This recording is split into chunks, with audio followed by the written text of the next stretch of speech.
ভগবান আমাদের বাঁচিয়ে দিয়েছেন। তার মানে অনেক বড় অ্যাক্সিডেন্ট থেকে বেঁচে গেলাম, জানো তো। Audio Jungle.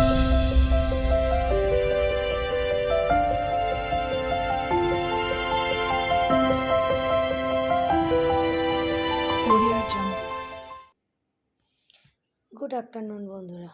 তো আজকে আর সকাল থেকে কোনো কিছু দেখাতে পারিনি, তোমাদের সাথে কালকে ব্লগ ভিডিও শেয়ার করবো, মানে পুরো কাজকর্ম সব কিছু দেখাবো। আর তো আজকে রান্না করলাম ডিমের তরকারি আর ভাত। দুবেলার জন্য রান্না তো এমনিতে করে নিই, আর আজকে বিশেষ করে করে নিয়েছি কারণ ওকে নিয়ে যাব, ভাগনাকে নিয়ে। ভাগনা এখন অল্প বয়সেই চোখটা গেছে, দুটো চোখই পাওয়ার লেগে গেছে। তো তারপরে পাওয়ার এসছে, তো তারপরে ডাক্তারের কাছে নিয়ে গেলাম। দিদাকে যেখানে অপারেশন করেছিলাম ওই ডক্টরের কাছে নিয়ে গেলাম।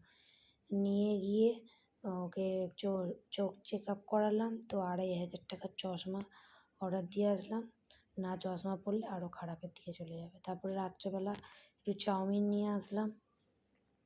আর আস্তে আস্তে যেন অন্ধকার রাস্তায় অ্যাক্সিডেন্ট হয়ে গেছিলাম, পুরো একদম গাড্ডার মধ্যে পড়ে গেছি। তারপর কিছুক্ষণ বসে থাকার পরে তারপরে বাড়িতে আসলাম। ভাবছিলাম যে ওইখানেই না কিছুক্ষণ দাঁড়িয়ে ভাবছিলাম গিয়ে কিছু বাজার ফাজার কিছু করবো। তো তারপরে বাজার বলতে টুকটাক ঘরের জিনিস, কিন্তু এমনই অ্যাক্সিডেন্টটা হয়ে গেছে না, খুব জোরে লেগেছে, ওই জন্য আর কোনো কিছু শেয়ার করতে পারিনি। তো বন্ধুরা, গুড নাইট। এইটুকুনি।